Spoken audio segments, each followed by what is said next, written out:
मिला टाइम्स में खुश आमदीद। आज का ये वीडियो शुरू करने से पहले दोस्तों शाहिद जमाल का शेर फिर बहुत याद आ रहा है, जो मैं एक बार फिर आप दोस्तों को सुनाना चाहता हूं। सुनिए। तूने बख्शे हैं जो आजार कहां रखूंगा, ये गिरे गुंबदो मीनार कहां रखूंगा। मेरा घर है कि किताबों से भरे हैं कमरे, मेरा घर है कि किताबों से भरे हैं कमरे, सोच इसमें भला हथियार कहां रखूंगा।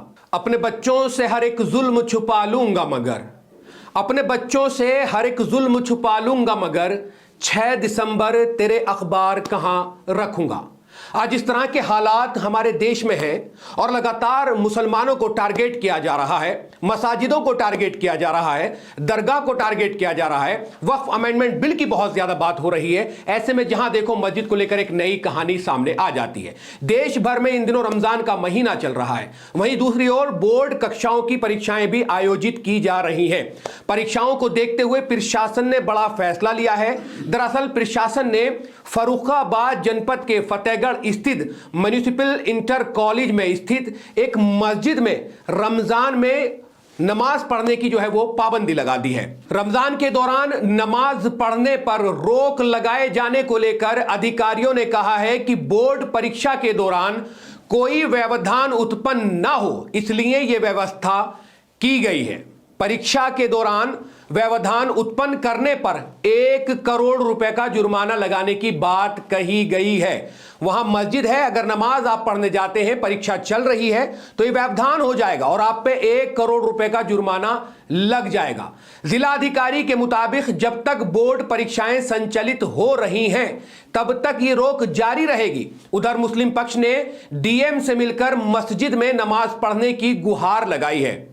जिला अधिकारी को ज्ञापन देने पहुंचे रिजवान अहमद ने बताया कि आजादी से पहले यह मस्जिद म्युनिसिपल इंटर कॉलेज में बनी हुई है। अब देखिए, वो बता रहे हैं कि मस्जिद आजादी से पहले की बनी हुई है।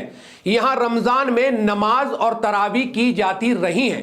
24 तारीख को प्रधानाचार्य ने कहा कि यहां स्ट्रांग रूम बना है, इसलिए नमाज नहीं हो सकती है।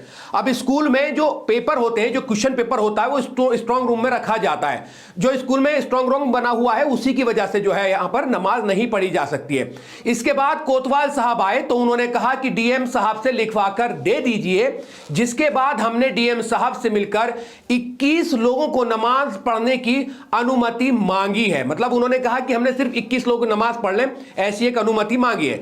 रिजवान अहमद ने कहा कि हम दिन में नमाज पढ़ने की बात नहीं कर रहे हैं। मतलब मस्जिद में वो कह रहे हैं कि हम दिन में भी नमाज पढ़ने की बात नहीं कर रहे, क्योंकि जब एग्जाम होगा तो जब सुबह की शिफ्ट होती है तो 11 की और शाम की 3 की शिफ्ट में पेपर होते हैं। हम रात में तरावी और नमाज की इजाजत मांग रहे हैं, उस वक्त परीक्षा भी नहीं होती है, लिहाजा हम लोगों ने डीएम साहब से अनुमति मांगी है। अब जब मस्जिद में नमाज को लेकर रोक लगा दी गई है तो उन्होंने कहा है कि भाई साहब हमें दिन में नमाज मत पढ़ने दो, लेकिन हमें 21 आदमियों को परमिशन दे दो जो हम रात में तरावी यहां पर अदा कर सकें।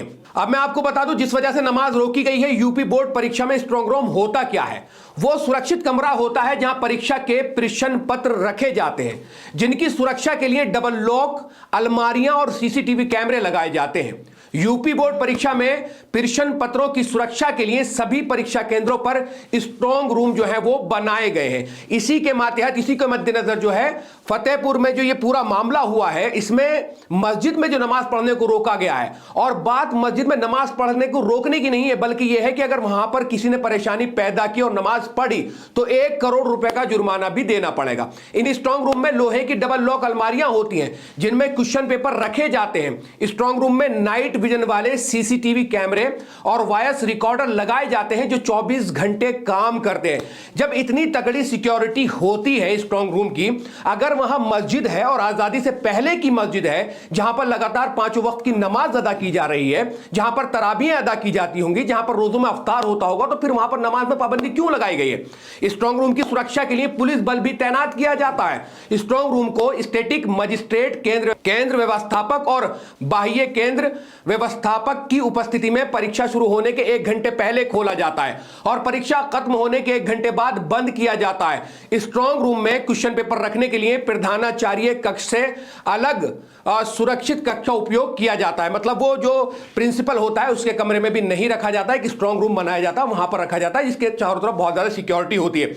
जब कैमरे वहां लगे हुए हैं, पुलिस वाले वहां पर बैठे हुए हैं, अलमारियां वहां पर रखी हुई, हालांकि पेपर लीक हो जाता है, बहुत सारी सवाल उठ जाते हैं, तो फिर नमाज पढ़ने में क्या परेशानी है? नमाजी नमाज पढ़ने आएगा, स्ट्रांग रूम में थोड़ी ही चला जाएगा। फर्रुखाबाद जनपद के फतेहगढ़ स्थित म्युनिसिपल इंटर कॉलेज परिसर में स्थित मस्जिद में फिलहाल नमाज को लेकर पाबंदी है। अब क्या तरावी के लिए 21 लोगों की इजाजत मिल पाएगी या नहीं, यह बड़ा सवाल है। लेकिन फिलहाल सिचुएशन यह हो चुकी है, जहां पोरवा टेकने को जगह मिल रही है वहां पूरा हाथ टिका दिया जा रहा है। बस कुछ भी हो, बहाने बहाने से मस्जिदों को टारगेट करने का यह एक नया फॉर्मूला इस वक्त हिंदुस्तान में देखने को मिल रहा है। और न जाने कितनी ऐसी मस्जिदें हैं जिनको टारगेट करके जो है वो निशाना बनाया जा रहा है।